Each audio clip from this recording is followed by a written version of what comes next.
আসসালামু আলাইকুম বন্ধুরা, আজকে আছি আমি বোরহানুদ্দিন কামিল মাদ্রাসার নবীন বরণ অনুষ্ঠান। মাদ্রাসা ঢোকার সাথে সাথে দেখি অনেক সুন্দর একটা গেট তৈরি করেছে, গেটটা অনেক সুন্দর হয়েছে। তারপর ভিতরে ঢোকার সাথে সাথে চেয়ার, কিন্তু চেয়ারগুলা সব খালি। আর এই অনুষ্ঠানটি আয়োজন করেছে বোরহানুদ্দিন কামিল মাদ্রাসার ছাত্র সংঘ। তাদের উদ্যোগে এই অনুষ্ঠানটি করা হয়েছে। নবীনদের জন্য কিছু কথা বললেন এক বড় ভাই। আজকে এই নবীন বরণ অনুষ্ঠানে আমাদের পক্ষ থেকে নবীনদের জন্য শুভকামনা। আর তাদের জন্য তো শুভকামনা থাকবেই। তারা হচ্ছে এই মাদ্রাসার উজ্জ্বল নক্ষত্র এবং ভবিষ্যৎ, এবং তারা বাংলাদেশেরও ভবিষ্যৎ। আশা করি তারা যেই আশায় এই মাদ্রাসায় আসছে, তাদের সেই আশা পূরণ হোক।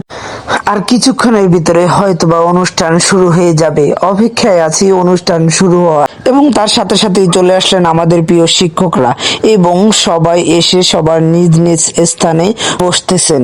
যাই হোক, আর অনুষ্ঠান শুরু হবে পবিত্র কোরআন তেলাওয়াতের মাধ্যম দিয়ে। আর তার সাথে সাথেই পবিত্র কোরআন তেলাওয়াতের মাধ্যম দিয়ে অনুষ্ঠান শুরু হয়ে গেল।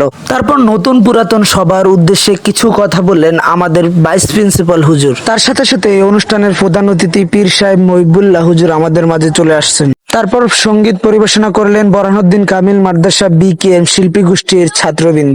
এবং তার সাথে সাথে একটি কথা না বললেই নয়, আমাদের প্রিয় শিক্ষক সোহাইবুর রহমান স্যার বোরহানুদ্দিন উপজেলার ভিতরে গুণী শিক্ষক হিসেবে প্রথম স্থান অধিকার করেছে। তার জন্য তাকে ফুলের শুভেচ্ছা দিয়ে বরণ করলো। এবং তারপর কিছু কথা বললেন আমার প্রিয় শিক্ষক হাবিবুর রহমান আল জাজরি। হুজুর বলেছেন শিক্ষা জীবনের অমূল্য ধন, এবং নানা রকম দিক নির্দেশনা দিয়েছেন শিক্ষার্থীদেরকে। তারপর ফুল দিয়ে বরণ করলেন নবীন শিক্ষার্থীদেরকে।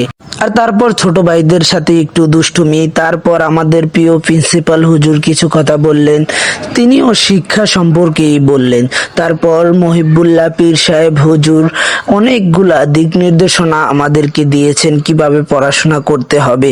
এবং তার সাথে সাথেই মুনাজাত শুরু হয়ে গেল এবং নবীনদের জন্য দোয়া করা হলো। তারপর তবারক নিয়ে আসলো বড় ভাইরা। কিছুক্ষণের ভিতরে আমার হাতেও তবারক আসবে। তার আগে আমি হাতটা পেতেছি, কিন্তু আমার হাতে তবারক দেয়নি। এবার মনে হয় তবারক দিবে। অবশেষে তবারক পেলাম। যাই হোক, আপনার সন্তানকে বোরহানুদ্দিন কামিল মাদ্রাসায় ভর্তি করবেন।